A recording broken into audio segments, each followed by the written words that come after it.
All right, it's still Good Morning Nigeria on the network service of the NTA. And to begin our conversation, which is on the 2024 Edo governorship election, final preparations. Let's quickly take a look at this background report put together by our correspondent, Ibrahim Dan Hamidu.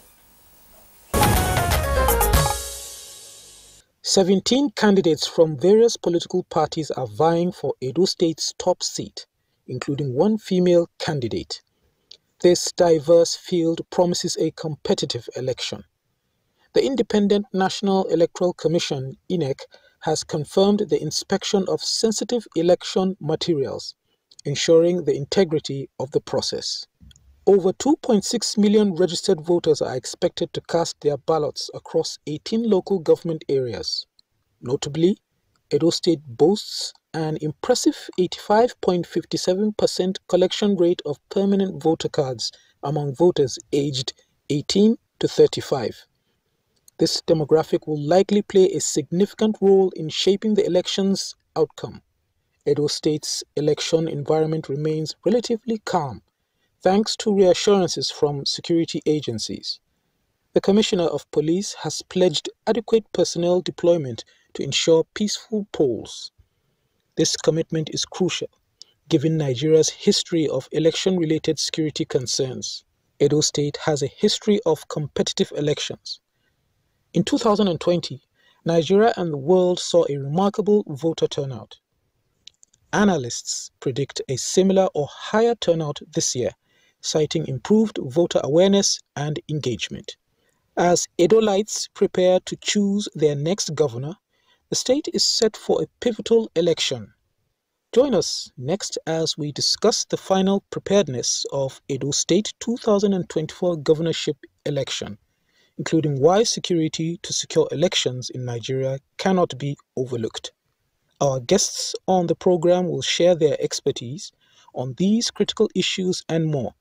Let's switch gears on Good Morning Nigeria. Thank you, Ibrahim Hamidu, for that background report. And now joining us for today's conversation, the 2024 Edo governorship election, final preparations. Let me introduce Chibike Mbahurike, election consultant, Center for Democracy and Development, CDD. A pleasure to welcome you. It's good to be here. Nigeria. Good morning. All right, let me also introduce Dr. Kingsley Uzoma, security expert and chief consultant, Eagle Rescue and Alarms System. An alarms system, right? Systems, yeah. All right. A pleasure to have you join us. Thank you. Thanks for having me. All right, and we have joining us for the conversation in our Benin studio. We have with us the Assistant Inspector General of Police, AIG, Election Monitoring, Benneth Igwe. Many thanks for joining us, sir. We are here. All right. I'm hearing you loud and clear. Thank you, AIG. Just a few days ago, let me say, you were CP for FCT here. We thank you very much and congratulate you on your promotion and for your work here at the FCT. Thank you so much. Yes, please give us a sense of the security arrangement, how you intend to ensure that all vices are taken care of throughout the election, before, during, and after the Edo State governorship elections. We have taken care of Edo State security-wise. We have taken care of the 18 local governments of Edo State, the 192 wards of Edo State, as well as the 4,519 polling units of Edo State, including the riverine areas like Gelegele, the riverine areas like Olobo, the riverine areas. We have taken care of every area in Edo State. We have enough men. The police has 35,000 something men on ground deployed.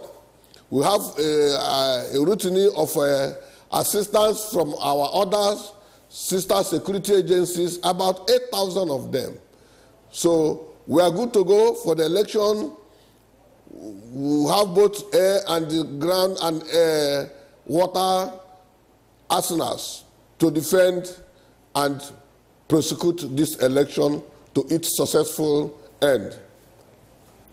Right, many I want to thanks. use this opportunity to warn that illegal security outfits that are not recognized by the electoral acts, we don't need them in this election, including the state government-owned vigilantes, the hunters, the cultists, whatever, those who call themselves ESN or whatever. We don't need them in this election. And we want to warn them. We need peace in Edo State. We are prepared. We have been here since 5 days now. We have been on patrol in all nooks and crannies of Edo State to ensure safety of every electoral material, sensitive and non-sensitive. Every individual in Edo State, including life and properties, we have been taking care. Just now, I'm just coming back from the patrol of the Irua area this morning to ensure safety. We want to make sure that Edo State is safe. And I want to tell them that we need peace in Edo State, absolute peace in Edo State. But no person should try to ignite any iota of war, because we want peace, full peace, but we are ready for war, for any eventuality that will come out of this election. In case some people want to try us, we are ready for that. But we want to assure everybody, come out and do your voting. Come out and do your voting. We will protect you. We will be protecting the sensitive materials. Every material has reached its destination in every local government as at now. We have secured all are safe as at now. And I want to equally add that during the election, there are people we don't need. We don't need vehicles with sirens that are not recognized. We don't need security staff that are not recognized by any law. We don't need VIPs with their security personnel to come and vote and go. We are going to restrict movements at some given time. We have not announced it. We are still having meetings with other security agencies in order to announce and effectively man the restriction of movement time. Edo State, we are here. Nigerians, we are here to give Edo State one of the most peaceful elections they can think of. Thank you so much.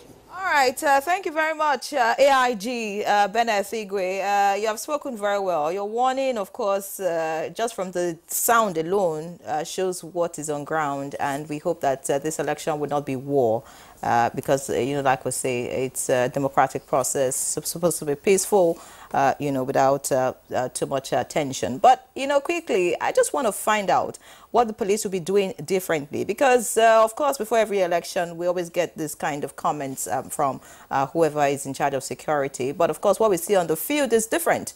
So tell us, what would the police be doing differently? And I would like you to also, let us understand why we have 35,000 policemen, according to reports, deployed to Edo State for this election. In 2016, we had 25,000 policemen. In 2020, we had 31. Now, 35,000. Why the increase? Is there something happening in Edo State that you want to tell us? The increase is because we know Edo State is bordered by about 4 other states of Ondo, Delta, Kogi, and Bayelsa, and the other states around Edo State. And we are aware that there may be some idle people who may, because this election is not a normal election, it's an offsuit election. So there are some people, some idle people, who may be contracted from these states to come into Edo State to constitute nuisance, to cause trouble. We are aware. And we are aware that some of them are already being hired. We have intelligence at our disposal that some are being hired already. We know the courtists in different states that wants to enter Edo State. They have been hired. And we know that we want to ensure peaceful election. Things we are going to do differently. That is robust patrol. We want to protect both the election monitors and the election observers. We want to protect the INEC properties, the both sensitive and non-sensitive materials, as well as the INEC properties. That is the cost in the increase, because we want to ensure safety, we want to ensure peaceful. We know a lot of idle people in different states who are already in town and they want to foment trouble. They have been hired. So that is the increase. We want to ensure safety. We do a lot of things differently. We have enough men on patrol. We have patrolled the waterways of Gelegele and several other places. We know we are entering every nook and cranny of Edo State to ensure safety. That is the increase. Thank you very much. I'm just a bit worried. Your tone, I'm worried if your tone and posture is not going to rather make the voter feel too scared to come and vote. In other words, this posture and the sheer number deployed by the police and other security agencies, if it will not intimidate the voters and at the end of the day be counterproductive and make it difficult for them to want to come out and vote.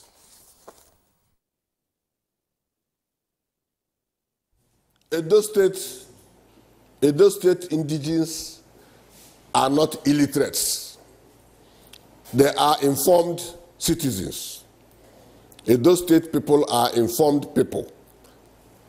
Before you do things to intimidate an Edo State man, you must have it at one of its highest level. My tone has nothing to do. That's my normal voice. For those who know me, we are here to ensure safety. All should come out to vote. We are waiting for you. We will protect you. We know that there are a lot of aged people that may come. The people like albinos and all of them that we were expecting. We will assist them to vote. We will assist them to go and vote. Those who need assistance. Police will do things differently. After all, in the polling units, we have posted at least four policemen per every polling unit, plus other security agencies to ensure safety. The things we are going to do different is that within the normal polling unit area, the police will not be armed. We are not going to be armed, but in some certain strategic places, we are going to keep armed because we don't want to be taken unawares. So, Edo State, Edo indigenes, please come out to vote. We are here to protect you. We are here to encourage you to come and vote. Do your vote. Your vote will count. We are unbiased, fully, to give you what you want to give to yourself. Thank you so much.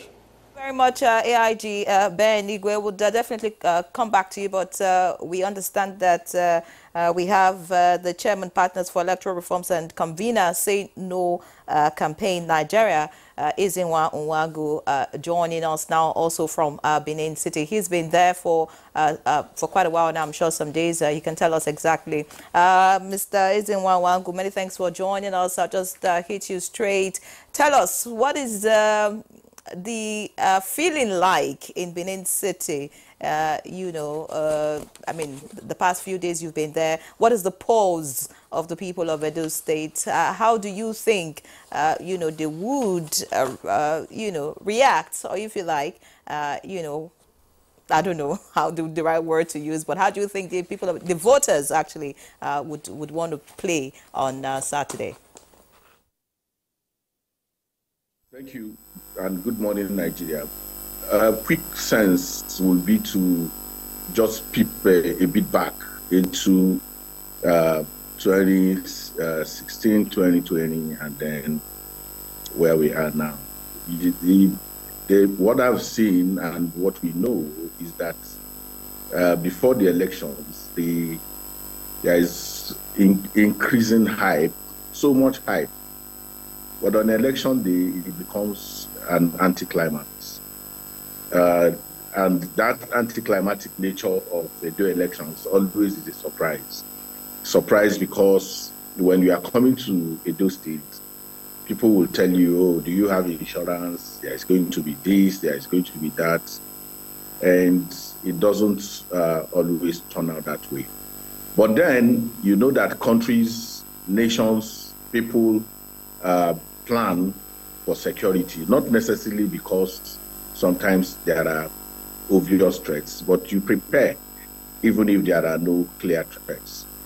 You know that the pre-election disposition has been that, court clashes, which are not necessarily new issues in Edo State. But during election time, it becomes really stronger in terms of how they position themselves to see whether they can take advantage of the situation for more political economy reasons than the election. So the feeling I have is that the Edo people are prepared, the people of Edo, in terms of the number of collection, the unprecedented percentage of PVC collections across the different senatorial districts of the state, which also was an improvement from what it was in 2016 and in 2020. So if we are going to use that, then we can safely say that the people are enthusiastic, they want to vote, and our work as observers, you're asking me how they will react. We are process watchers. We are deeply rooted and interested in how the process goes. We look at the different stakeholders, how they are reacting. The newly minted AIG is talking about what the police will do. We're going to put our eye on those promises and ensure that they are kept. And where they are not kept, we call them out and ask them to match their with action. There are challenges in terms of what you call riverine areas. There has to be marine policing.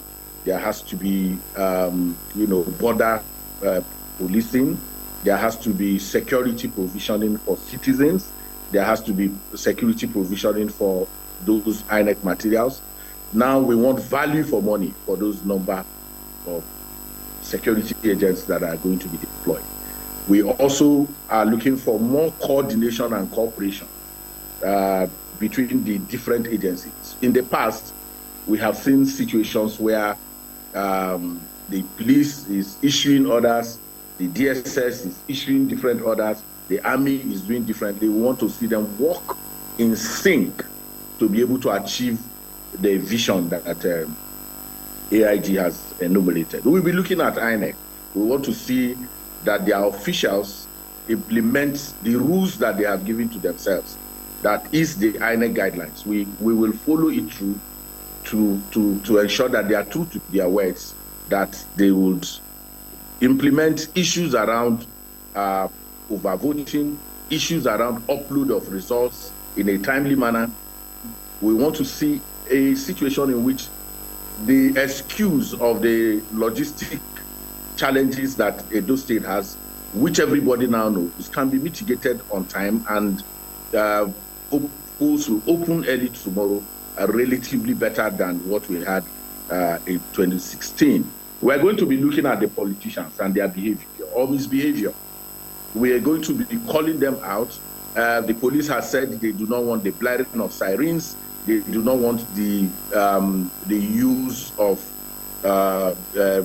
whether state-sponsored or private vigilantes. They have no role in the Electoral Act to play. We are going to also be looking at the resilience of the voters. We want to see how they come out strongly and support the process and elect somebody of their choice. The elections are festivals of people, and that is what we want it to be, and that is what it has always been in the past in Edo State. But more importantly, we want to see less use of money. The whole idea of vote buying is very rife in Edo State. In the past, there are excuses now that things are very hard, but my position always is that, yes, things are hard, but if you commit a crime, you will not be able to use that things are hard to explain yourself. And more importantly, your citizenship is diminished by committing that crime.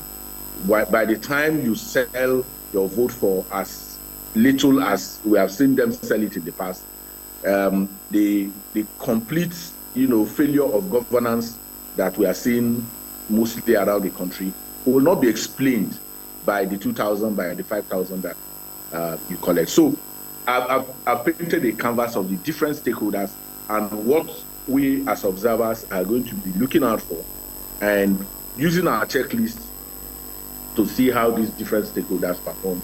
And we'll also be watching ourselves as well as observers. We want to be sure that many of our people understand the observer protocols, that observers who come into Benin will conduct themselves in a way that does not diminish, the expectations of Nigerians, of the watcher himself, who will now need to be watched. All right. Thank you very much, Ezenwawagu, for your opening remarks. We will come back to you in the course of this conversation, but I understand for now that AIG Bennett Igwe will soon leave us. And so I just want to ask, before we let you go, AIG, how you intend to ensure that your men do not interfere with the process and they stay neutral. Of course, it's one thing to say you are neutral. It's another thing to ensure that you won't be everywhere and you have men, all over the place. How do you intend to ensure that they don't do anything that is inimical to the process? In Edo State, we are putting a template of even policing the police and policing the other security agencies. I thank God that my friend acknowledged the existence of Curtis Group. We are aware. And not only that things police can do different to ensure safety. And that is what we want to showcase in this election. We are not going to interfere in the process. It's INEC affair. We are only to provide adequate security of INEC staff, youth corpers that are involved in the elections, where they are staying, their movement, their safety, and ensure that all collation centers, as I enumerated earlier, are fully protected. We are going to do that. So we will ensure that the team will have more than several teams that are policing the police in every nook and cranny of the state. So this time, we are going to get it right by the grace of God. Thank you very much, Bennett Igwe, Assistant Inspector General of Police, CIG Election Monitoring. Of course, we do hope that the police will get it right and everything will be peaceful on Saturday. Many thanks for joining us. We understand you need to go about your policing affairs in Edo State, so we'll let you go. Thank you so much.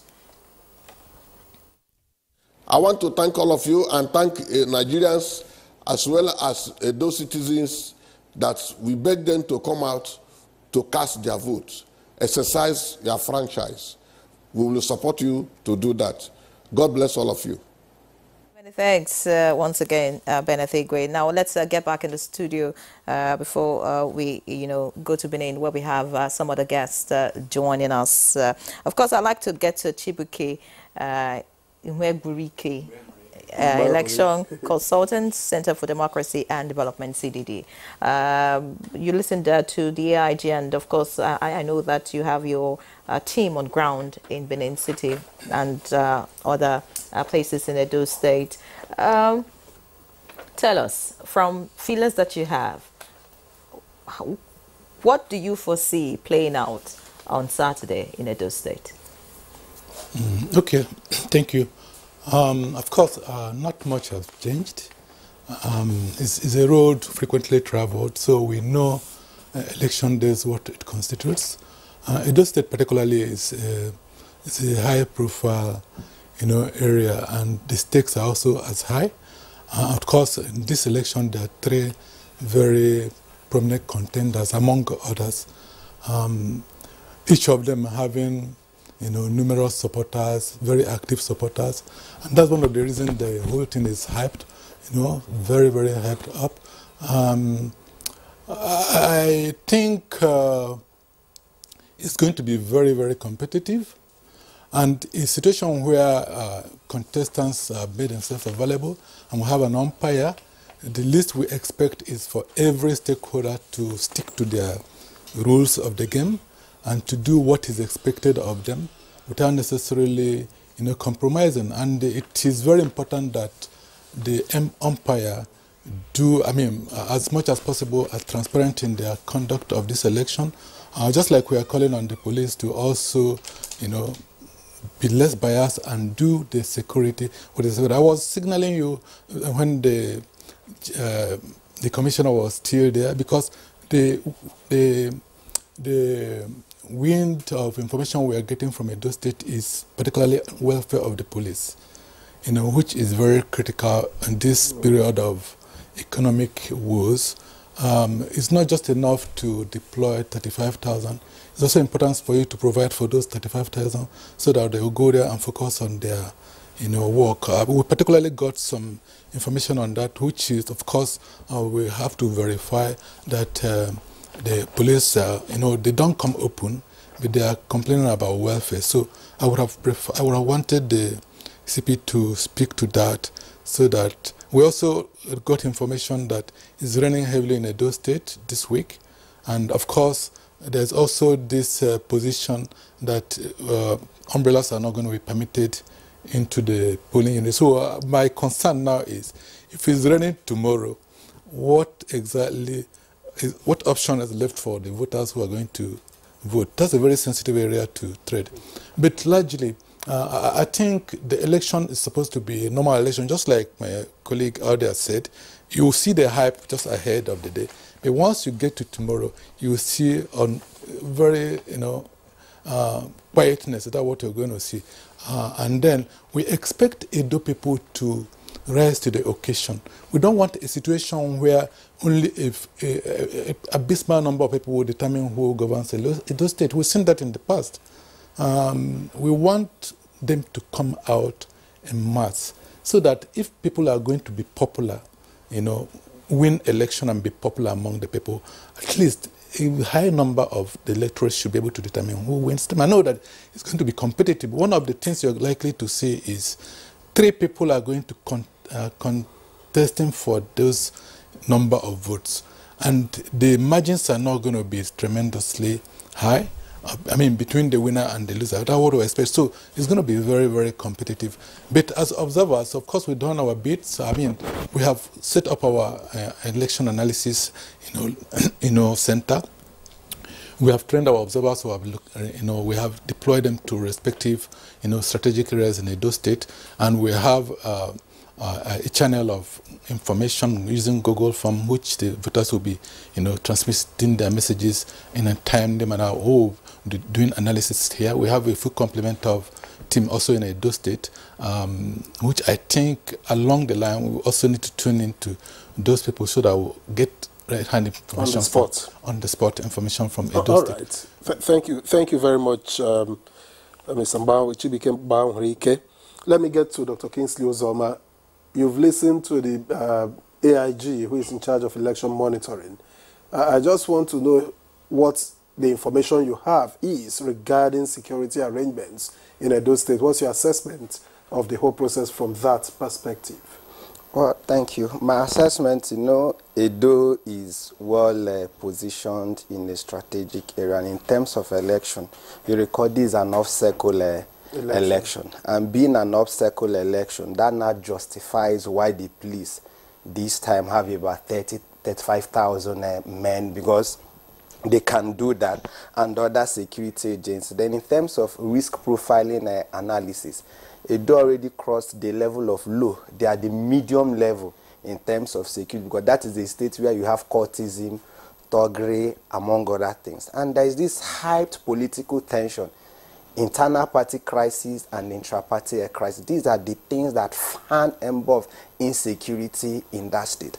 And wherefore, because the issue I have, we also, thank God the AIG said that the police want to be neutral and also police the police, because there is this notion that security agencies are more loyal to government in power.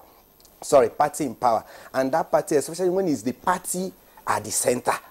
So you only have the lower level being loyal to the party at the state level. Now, there seems to be a disconnect between the security agencies at the state itself. That was when you hear the incumbent governor saying that maybe the police seems to be working for the main opposition at that state, which is the party at the center. So these are issues that breeds security concerns. But again, the police coming, thank God they have the person of Igwe. Yes, he's very good in terms of operation.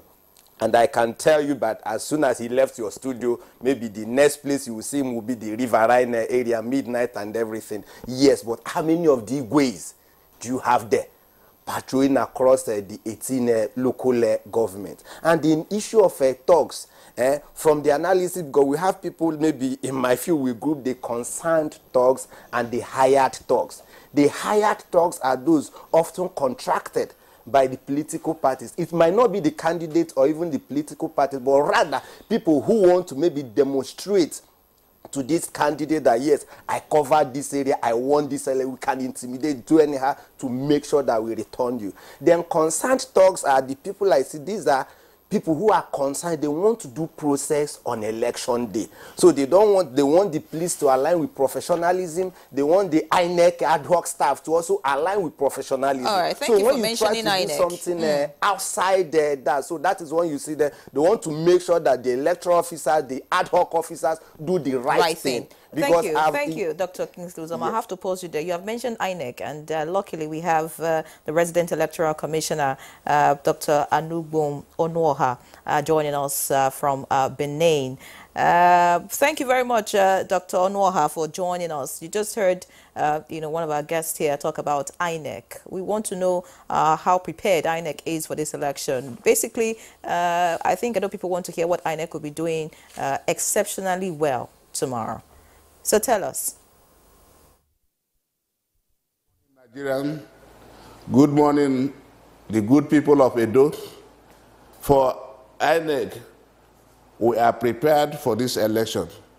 You will recall that on 26th of September 2023, INEC published timetable and schedule of duties. 13 of them were executed. 12.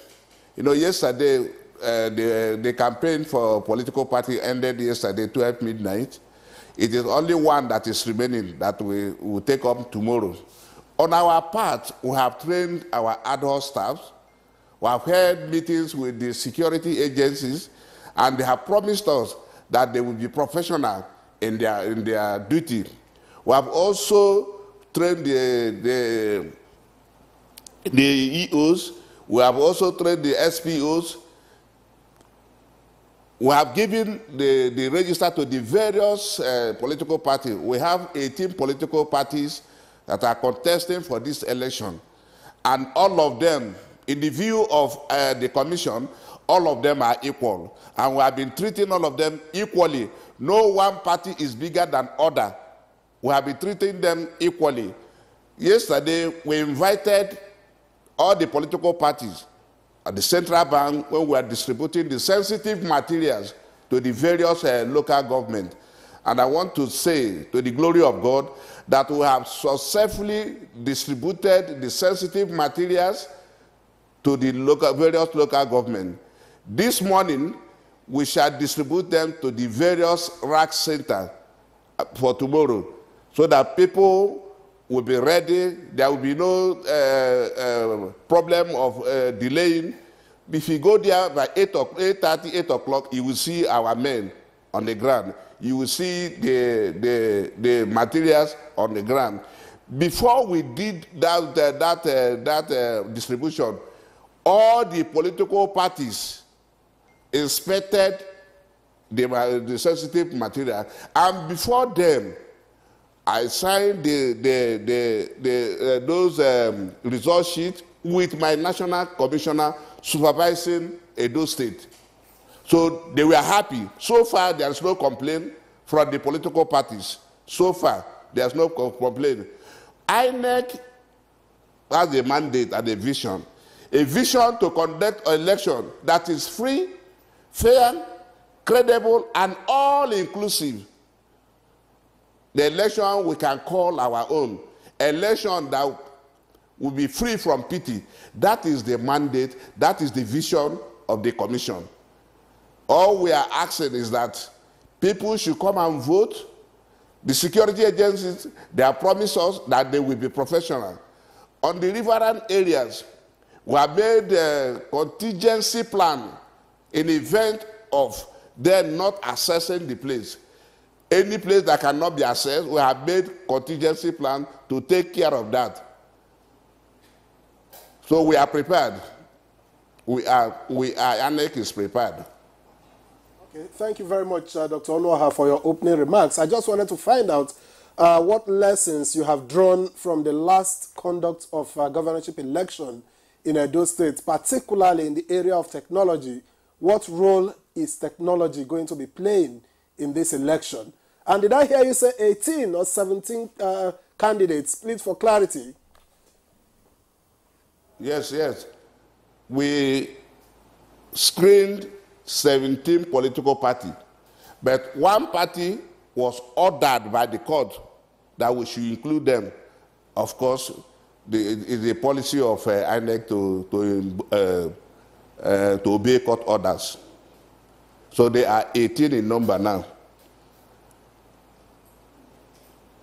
All right, Dr. Onuoha, you have not responded to, what role technology will be playing. And then I would like you to speak concerning logistics and arrangements, put in place in that regard. Because you said from 8 a.m. tomorrow, we'll begin to see materials at the different polling units.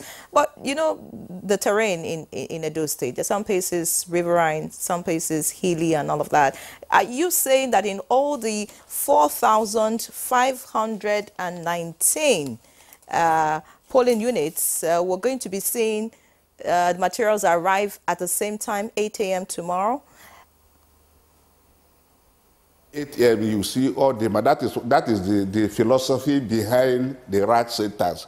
The rack centers are closer to the polling units. And by today, as I speak to you now, they are deploying the materials to the various rack centers. And the essence is to make sure that by 8 o'clock tomorrow, our materials, our personnel will be there. And we join all the political parties to inspect them. We have told them, go to the local government, inspect the materials before they leave to their various rack centers today. That is on the issue of logistics. We are prepared. We have our boats, we have our vehicles, we have our life jackets for the riverine areas. We are prepared. And we have made provision for people with disability. They've been trained. They've been trained on how to handle people with disability. Nobody will be excluded in this election. On the issue of technology, of course, you know that we are using beavers. Right from the polling unit, it will be transmitted to the IRF. And we have opened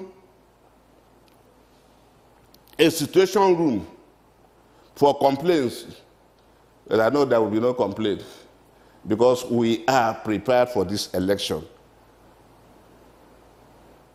We need to sign you off because we understand that you have, some other things to attend to. Of course, we understand that looking at the fact that you're preparing for the election tomorrow. But I want to know, just as regards the issue of welfare, which one of our guests has mentioned, concerning the police. I want to know if the welfare of the staff, INEC staff, your ad hoc staff, the youth corps members, has been properly or adequately catered for, because we know that vote buying, doesn't just happen with the voters alone.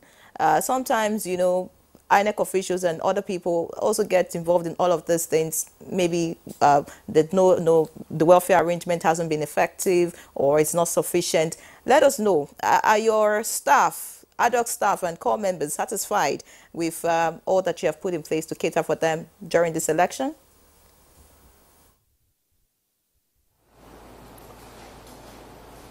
Yes, you know that INEC is treasury funded. We get our fund from one source. And they had a budget that has been approved.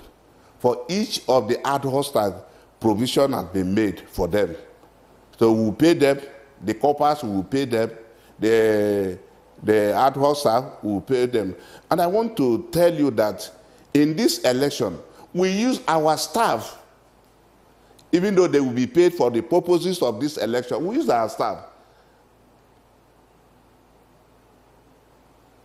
So I can assure you that the issue of vote by, I think the EFCC will take care of that. I don't want to be involved in what does not concern me. So that is the duty of EFCC to do. But we're talking about INEC. INEC is prepared, and we are going to pay them as budgeted. You know that election is a process. It's a defined process. We have completed 13, like I told you. We have completed 13 of them, 12 of them. Tomorrow we will complete the 13, and we'll be good to go. So we have made adequate provision for this. We cannot afford to fail the people of Nigeria. We cannot afford to fail the people of Edo State. INEC will be transparent, and we have been transparent so far. No political party so far can say INEC did this, INEC did that. We were there yesterday, and I asked them a question, is there any complaint? They said no. Are you satisfied with the exercise? So far, the 12 schedule of activity ended seamlessly. And by the grace of God, by tomorrow, we'll complete the 13th one, and we'll give God the praise. I assure you that it will end in praise. Resident Electoral Commissioner, Edo State, we thank you very much for your time, and I know that Nigerians will be taking you up on your promise to transmit straight to IREV from the field there. Thank you very much for joining us. And same Benin, we still have Ezenwa Nwagu who has joined us, and I don't know how long, Ezenwa, that you have been in Benin, but I just want to know if in the pre-election processes you are satisfied. Have you seen any concern? Are you optimistic, by the way, that the citizens of Edo State will come out in their numbers to cast their ballots? Well, for the period that I've been involved in the electoral process, I approach it with cautious optimism. And the reason is because it's a sociological activity. So what you need to do is to also, when you plan for the process, you plan for the unforeseen as well. I saw the resident electoral commissioner talking about punctuality index, and your colleague asked him whether polls will open at 8 a.m. in the 4,000 polling units, and the challenge would be that the vendors have this stake in making sure that happens. And so the vehicles that we are hiring are not INEC vehicles. LURTW has a role to play in that. The boat owners, I know that the Navy and the Marine Police from different states, Bayelsa and the other rivers and other contiguous states, in Edo State to support the marine transportation mechanism. But so is to continue to pressure the different stakeholders to perform optimally. If the security agencies prioritize impartial and professional security positioning, then you can make this kind of chest thumping that we saw them do right now. If INEC officials insist on their regulations and that is to say that they have properly trained the ad hoc staff to be able to do their regulations, then there won't be challenges.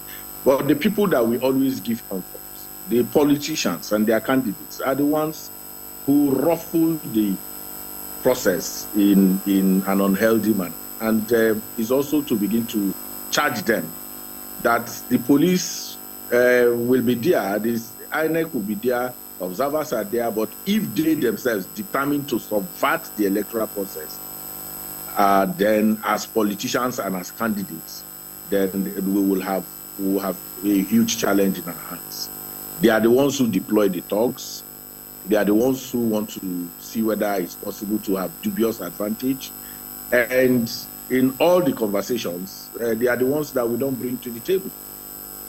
So it's important that the political class or in Edo State of the different parties commit themselves to peaceful elections, commit themselves to ensure that they do not manipulate whether officials or the use of thugs or the use of violence to see how much they can get out of this. So for me, I see the people of Edo State. I've told you in my opener that if the manner in which they trooped out to collect their PVC is anything to go by, then the excitement in the air, because when people say there is no trust in the electoral process, the reflection of it will be, if there is no trust, why are people going to pick up the PVCs? Why are they going to? I know that you can use PVC for ID cards and the rest, but the people trooping out, unlike in other states where you are even begging traditional rulers and other people to tell their citizens to, the Edo people have massively come out to pick almost over 2 million PVCs have been collected, and that's a huge something exciting for those of us who have watched this process going by. Ezenwa Wagu, you just spoke like you were reading my mind as regards the number of PVCs collected. But I'm going to ask a question not to you but to Cynthia Umbamalu, who joins us now.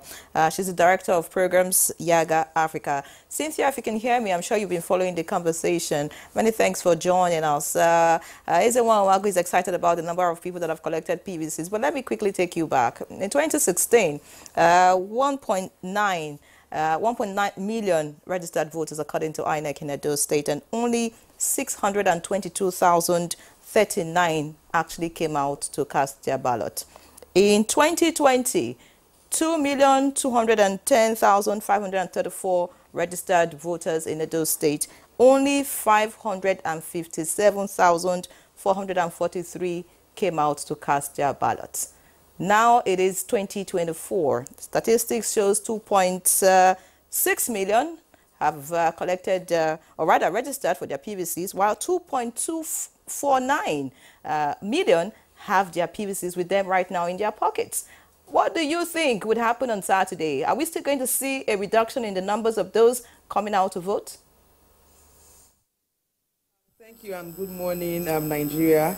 I think there's something we need to understand about the trends in our electoral process, especially as it relates to voter turnout. And I'm glad you reeled out the figures from the 2016-2020 governorship elections in Edo State, because if you look at the voter turnout, there was an 8% decrease in voter turnout for those two elections. And when I say 8%, 2016 that we thought was reasonably high was 32% turnout, voters turnout.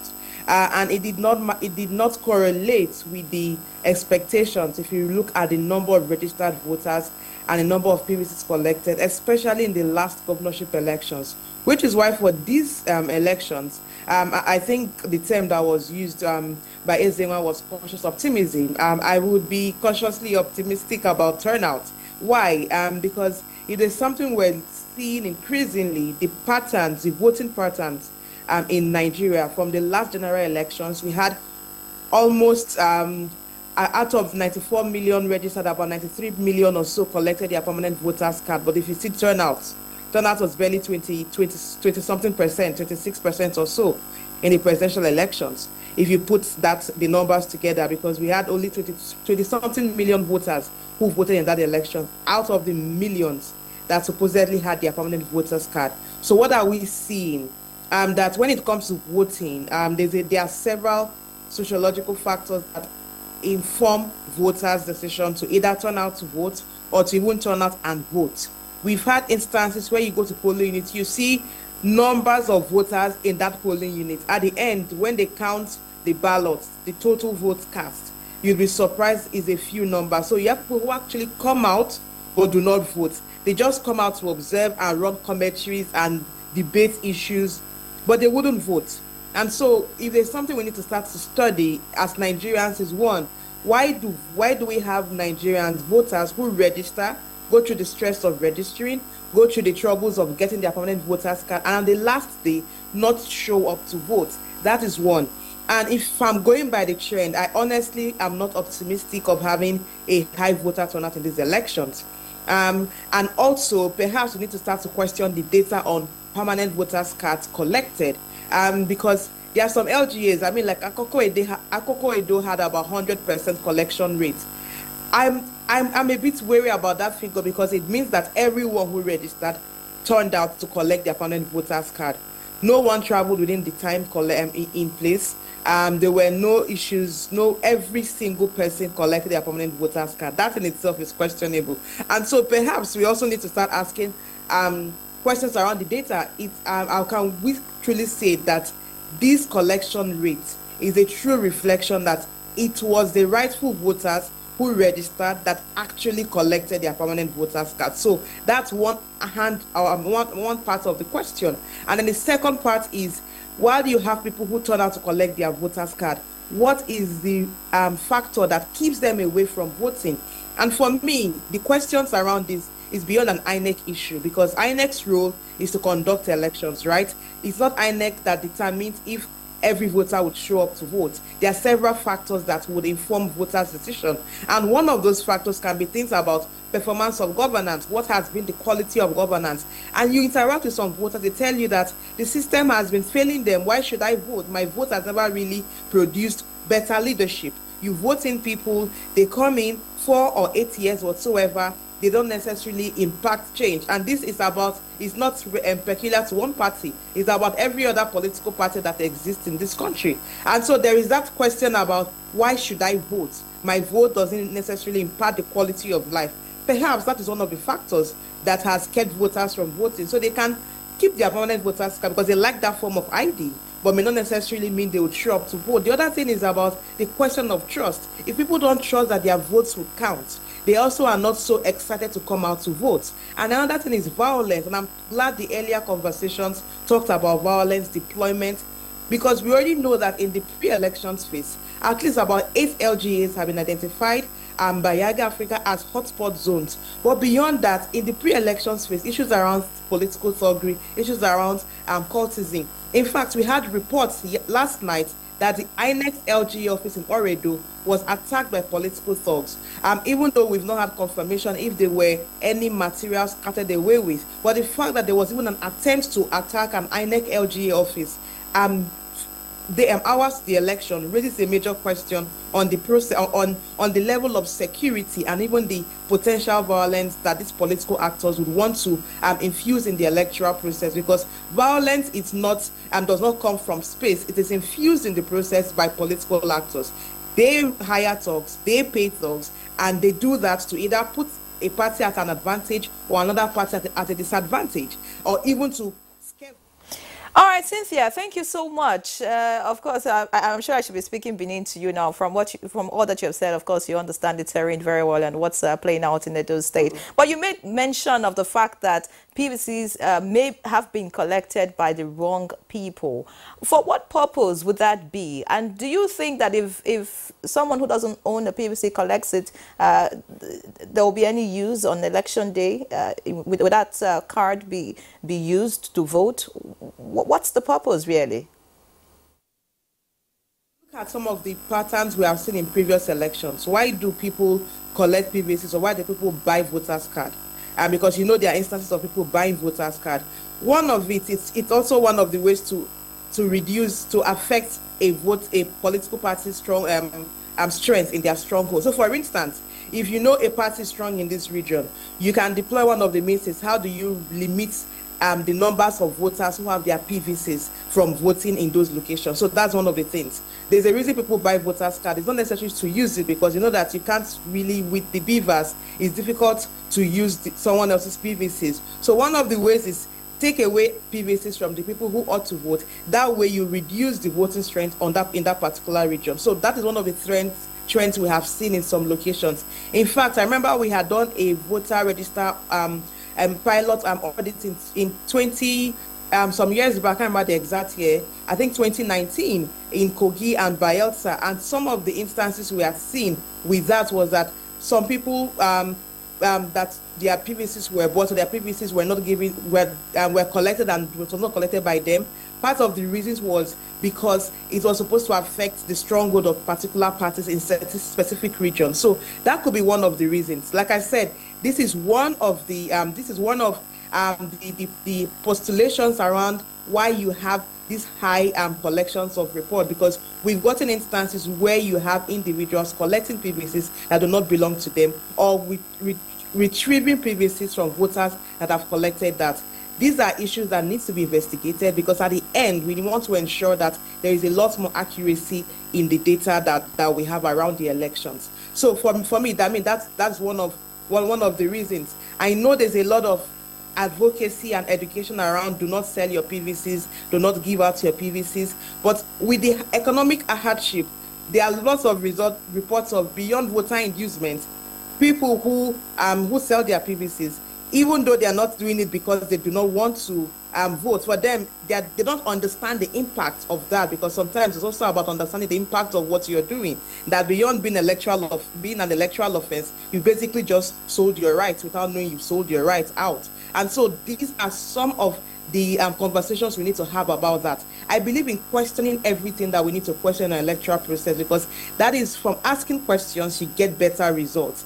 And perhaps that would also help us understand how voters vote and how we have our turnout rates. There should be an issue. We should all be worried the fact that you have high collection rates, but when it comes to the voting, you have every elections a decline in voter turnout consistently now in the previous elections that we've had in Nigeria. And Edo State, if we have higher turnout these elections, that for me will be a positive. But I'm a bit wary about that. So I'm optimistic with the numbers, but I'm a bit cautious because I also know that last elections we were optimistic with the numbers and the turnout was something totally different. Perhaps they call to Edo people for Edo voters registered in the state. I would actually implore every one of us to please come out and vote. When you turn out to vote, you limit the chances of rigging. Because when there is lower voter turnout, it's easier for thugs to come and disrupt the process. If you're out there in your numbers, it's difficult for a few numbers of thugs to come and manipulate or disrupt the process. Also, if you come out in your numbers, it's difficult for people to add figures to the results. And so turning out to vote is beyond just performing your political rights. It's also helping to safeguard the electoral process and to ensure... Thank you very much. You've raised quite a number of issues which I would like the guests in the studio to also weigh in on, but that will be after we return from this break. Please stay with us. All right, thank you for rejoining us. This is still Good Morning Nigeria on NTA, on the NTA network, where we've been discussing the Edo 2024 governorship election.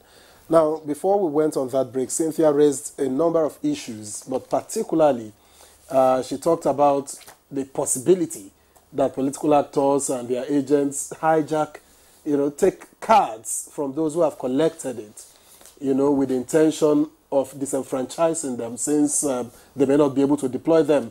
And you see a pattern from 2016 to 2020, a large number of people take their voter cards, but much less people end up voting and deciding who governs the state.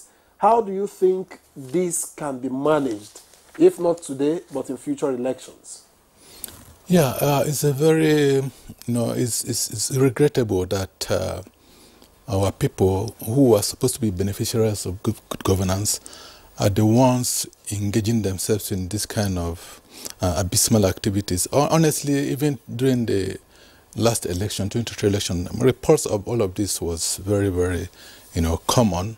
But I think these electorates, these voters who have collected their voters' cards and then transact it for some other reasons, don't seem to understand the connection between that vote they are carrying and the expectation we've been looking up to the political class in form of good governance. They don't seem to understand it. If you understand it, you know that you cannot engage in that kind of transaction or expect anything good to come out of governance.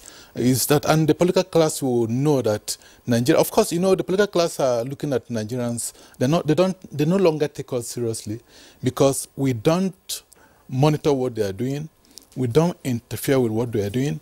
At the same time, we want to transact our votes for peanuts. It's very sad, really. It's not good enough for our democracy. We've been doing a lot to, educate the people, to let them understand that the only power they have in this democracy is their votes.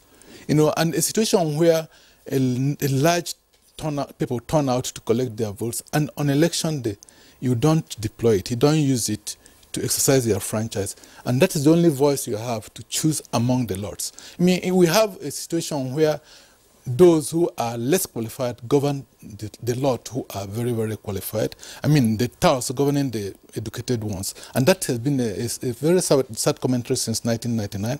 Those who have what it takes to govern relapse, they retreat. While those who have nothing to offer are the ones dominating the electoral landscape. It's very, very unfortunate. And I think that requires a lot more education and enlightenment on the part of civil society. And we're doing a lot on that already. You see, I look at the economic difficulties as also a gang up. It's a deliberate move to also weaken the people, so that when you see people selling their votes or transacting, buying this and that, is because they have failed to connect properly what their role is in a democracy. In Edo, it's likely to play out. There was a state, I think the last election that brought Soludo, we saw women who refused, vehemently to trade their votes. Politicians offered money, they rejected it. And those are the kind of best practices we want to highlight and we're looking out for. If we see such, best practices, we'll highlight it to educate others. I think we haven't seen much of that in Edo, but what we noticed is that during the CVR and PVC collection, people come out en masse. But you see the number, over 2 million is going to determine who governs Edo State. But it will be a huge regret on election day, about 500 and something or 800 and something, 18 people sharing that votes. What that leaves us is that we are going to end up with a less popular candidate. That's going to happen, and I hope it will not turn out that way. So what we expect is for Edo State people to come out, exercise your franchise, you have your vote, you need to put it to use. And if you do that, then you have every reason to expect good governance. You have every reason to complain when they are not getting things right. And our opinions are taken away from us when we don't put those votes to use. And then the politicians don't owe you any explanation. They don't govern because you have put them there. They govern because they have they have forced their way into that place. It's a sad commentary for our democracy, and I hope they will get that right. All right, I hope Edo people get it right. Chibuike, thank you so much. I'd like to get to Dr. Kingsley Uzoma now. Of course, listening to the AIJ speak earlier about, the deployment of police, 35,000. I just want to know what you think, and I'm sure that the representative of the AIG are still watching. Would you prefer a situation where there's concentration on the hotspots, like you mentioned, such that there are places, yes, in Edo State that you're sure that there will be tension, intimidation, violence, snatching of ballot boxes or whatever it is likely going to happen and all of that? would you want a concentration of the police in that area and maybe just a few policemen manning the other polling units? Now, that's one question. And then listening to Chubike talk about vote buying, what do you think security operatives can do in that regard? Because we've not seen, you know, much being done, you know, in having to stem vote buying, situation whereby people are being paid to vote for a particular candidate and you know, nothing really happens. So what would be your advice in having to check that? Okay, let me come in from the angle of the last question. You see, vote buying obviously has become part and parcel of our elections because it comes in diverse ways.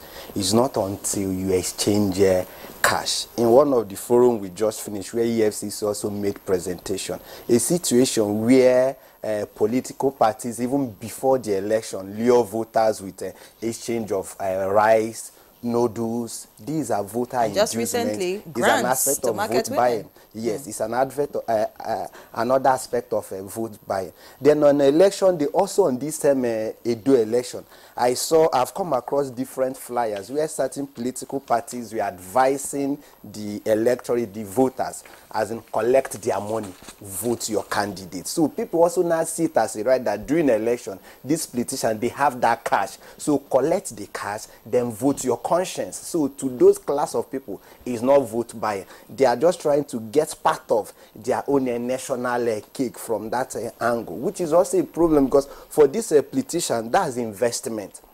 And when the voters also fail to collect this cash, you have technically enriched the party agents or the person contracted to distribute this money. Couple of elections have also monitored actively. You see a situation whereby, quote and unquote, where, okay, party made provision of, okay, each voter 5,000 naira. Then this agent will negotiate for 2,000 or half, saving more. So that provides them the opportunity to also make their own money. So it's a very systemic thing that if we want to fight it, we must nip it from the bud. Especially, that's also like when you are talking of food insecurity, the politicians and the politics of giving out rice is also part of the reason that rice is becoming much more expensive because they are the one booking it day by day. Then back to the police. You know, the police is the lead agency on election security. And over time, we hear 5,000, 25,000. How can we verify that this number of men were deployed on that day? That they are active on election duties that day? A lot will abscond. A good number of them. The same way we made reference that over 2 million collected their voters' card. But on election day, how many will you see that will discharge their duties? Then when you ask the VIPs not to maybe troop to voting areas with their security personnel, what do these security personnel attached to them do? They relax in their various hotels and what have you. So they are not also there to please. Then of the 35,000 units, of which you have 4 men at each polling unit, how many of them will bear arms to be able to respond on emergency? Beyond that, another thing I have discovered is that the ones you deployed at the polling units, do they have seamless communication with the armed squad in the event of emergency or you detect anything you can call, or they will rely on their own airtime from their phone? Who are you calling? Are you calling a central number? You have an app that you can press a button that will read signal at the monitoring center that there is a problem. So play not until the officer speaks, because the moment you speak, it becomes a problem for you to be more vulnerable to those who are armed, especially the thugs. Then policing the police, like he said, who will police the police? Is it the senior officers? Yes, but it should be more of the media, because we wouldn't want the police service commission. Yeah, no, beyond the service commission, because it's still within the circle of police. But we expect more of the media, but we wouldn't want a situation whereby tomorrow we'll see attacks on the media. Why will you film officers? Why are you filming? Because people, the electorate, should be allowed to film the process. Film officers, film INEC staffs, and the media will corroborate that. That's the only way you can have someone policing the police. But if it's the police policing over itself, obviously they will cover their tricks and errors. Now that you've talked about who will police the police, let me also take that question to Ezewanwagu, who is in Benin. I'm not sure what the rules are, but Ezewanwagu, I don't know what the observer mission has been advised to do when you spot irregularities, talk about vote buying, talk about interference from security agencies, and every form of irregularity, what have you been advised to do? Or do you have any electronic, any technology that will aid your reporting immediately you see some of these things? Well, we had a meeting yesterday with the DIG in charge of election operations, and he dropped a number that he said he could be reached personally, and then they also have a control center in Benin here where complaints can be met. But for the observer,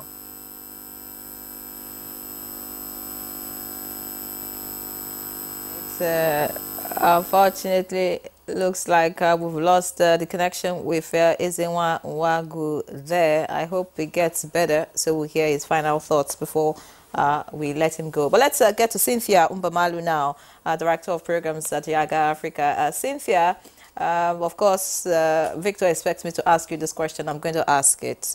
In 2020, we had 2 female candidates contesting in the election. And now we have just 1 out of 18. You know, I'm just wondering, is there a future for women in our elections in this country? That's on one hand. Then on the second hand, I would like some watchers of the space of Edo politics would say, what would the results likely be like now that it's a 3-horse race? In 2016, it was a 2-horse race. 2020, 2-horse race. And the margin of the voters in terms of who won and who came second was very slim. In 2016, the margin was just about 66,000. In 2020, just about 84,000. Now that it's a 3-horse race, are there fears, talking about the 2/3 majority and then, of course, the number of local governments that should be covered? I'd like to hear your response. I knew you would ask. You like to ask me these questions on women. Yes, you're right. We have just 1 female candidate. And when you say what's the hope or the future for women candidates in the elections, I would say at the moment it's still very challenging, but we cannot give up hope. We need a system that truly is inclusive, represent with women and government, and which is why there's a lot of advocacy at the national level for amendment to the constitution and for introduction of legislations that promote women representation in government. So that's one. But I think in this election we have women registered voters, and imagine if all the female registered voters turn out to vote. You can say that women can actually decide the outcome of this election. So while we may have just 1 female candidate, is also a call to every woman registered, every young woman, female registered in these elections. Your vote is really important. Come out and vote for issues, for candidates that represent the interests, the interest of the people better. And so women will still be participating in this election. On the issue around the 3-horse race, yes, you're right. This time around, we have a somewhat 3-horse race, and we think it's going to be competitive at the polls in these elections. However, I mean, one of the things that is important that for every election, there are several dynamics. And so if you look at the battleground LGAs, the question is, for each of these candidates, what's their strength in each of these battleground LGAs? That is the analysis that would help us on would go. But if there's anything I would add to this is why we need higher turnout, because when you have higher turnout, it's easier to have clearer outcomes. Because for these elections, to win the governorship elections, you need to win majority of votes and at least 25% of votes into 1/3 of the LGAs. That is 12 LGAs out of the 18 LGAs in the state. And so if you're asking me, I would say, yes, it's going to be competitive and contentious, but the votes would help us determine if it was truly a 3-horse race, because at the end is the outcome that defines what exactly the kind of competition it was in these elections. But it's still for voters to turn out and vote. One other thing to consider is INEC's application of the margin of lead principle, because there are several conversations in these elections. The application of the margin of lead principle, the application of the rules in cancellation of ballots. because there are several things that would determine if an election would be concluded or will be conclusive. And so it's also a call to the Electoral Commission that in these elections, we really need INEC's clarity in the application of the rules at every level, from the polling unit to the collation centers, ward and LGA, because clarity in the rules would also ensure that whatever happens, there's some sense of transparency in how the numbers are counted. And so it's a call to INEC to ensure that there is a better oversight system for its officers in the field in how, which results are either cancelled or which ones are not cancelled, or which polling unit results to be cancelled or otherwise. That way we do not have a discretionary application of the rules at the whims and caprices of officers in the field. So we really need INEC to ensure that, because once it's a three-horse race, anything can affect the outcome, which is why we need to ensure that we have tactical... All right, Cynthia Mbamalo, we would like to thank you very much because our time is now far gone. We just need to come back to the studio and take a few more, but we appreciate your contributions and your time. Thank you very much, and we do hope that you observe with caution, and of course, let's know everything that you find at the end of the day. Thank you very much, Cynthia, for joining us. Thank you. All right, and back here in the studio, I had asked Ezenwa earlier, unfortunately, before we lost connection to him. I'm not sure if you're conversant with what the rules... Okay, Ezenwa is back there. All right, fantastic. So let me get back to Ezenwa Nwagu quickly. If in a minute or two, you can quickly round off your thoughts on what you're expected to do when you observe irregularities as observers.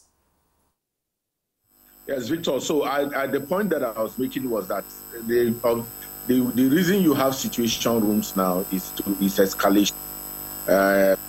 But the protocol for observation is simply to observe and document and then report to affect future elections. But the reason why you now have situation rooms is to be able to escalate when there are irregularities. If it has to do with the police, you can reach DIG in Bar, you can reach AIG way now, you can reach their control center, you can also reach INEC situation. You can also call the different national commissioners who have been deployed to oversee the Edo election. That's the much that observers can impact on the process. Of course, you cannot interfere. It's outside the election observation protocol. But generally, like I keep saying, Edo election can always be anticlimactic, and I hope it is this time around. We will have people come out to vote. Like I said, if they collected today now, we used to worry that people don't collect PVCs. Now they collect PVCs, we are worried that they may not be the ones who have collected their PVCs. So it's always a difficult situation. What is important is that the political class, the voting populace in Edo State, and the security agency have a responsibility to give us an election that we can be proud of. And all right. Thank you very much, Ezenwa Nwagu, for joining us on Good Morning Nigeria today. We appreciate you. I'm just wondering why you don't have your red cap on. Could it be because you're in the ancient city of Benin, where the king is truly king? Anyways, stay safe out there and let us know all that you get to see and hear. Thank you. All right, so let's get back here in the studio. Of course, I'd like to hear from Chubike, your last thoughts as we wrap up the conversation. You know, your advice to voters and then all the parties involved in this election. Yeah, so let me add that CDD will not only be observing the electoral process, will also be observing disinformation, because that has also, you know, negatively affected or impacted on the outcome of the election. People start up, you know, information that are clearly not true, verifiable. So we have that aspect to monitor people's activities in, you know, churning out this information that has a tendency of affecting the process. That's a different thing. But you see, we expect a massive turnout And we also expect that INEC should rise to the occasion. I've said that before, because INEC deploys ad hoc staffs who man the political units and all of that. And their activities, what they do well or what they didn't do well, has a tendency to affect the whole thing. Like we also recognize, because it's going to be a hotly contested, keenly contested election, 3-horse race, the tendency, like Cynthia said, is for little things will make a lot of difference. Okay. If you fail to have a clear winner, we now have to, that's the reason why we should pay particular attention to the process, right from accreditation to voting and the counting. And that is where INEC will fully get involved. And they are the ones who have the authority to do all of this. So we expect that. Thank you, Chibike Mbavurike. Let's just take 1 minute to get your final thoughts, Dr. Kingsley Uzoma. Well, I expect the security agencies to back their words with actions, because the situation whereby, like in the last 5 days or so, they've been doing what we call a show of force. Wherefore, we've advised again that it should be show of strength. And when you demonstrate strength, you should be able to back it with action. And personally, I had expected that in this particular election, we use Edo, we should test a situation whereby even vehicles can move across the federal highways. Well, when you have adequate deployment of men and you still restrict movement for travelers from Lagos using the federal highway, that means we've not really gotten the security right, honestly. And if you have the INEC release timetable as far back as last year and you have hotspots, you've not been able to bust these criminals, thugs and cultists to be able to maybe mop up arms, and that's what you want to do today or tomorrow on election day. That's where you see at times the security agencies want to use the word war. If you want what we give you, what we wait for. You don't wait until the due day for you to give out that give war. By the way, and anyway, you don't, because election is it's not actually war. vote, not violence. It's not war. All right, thank you very much, Dr. Kingsley Uzoma, security expert and chief consultant, Eagle Rescue and Alarm Systems. Thank you very much for joining us.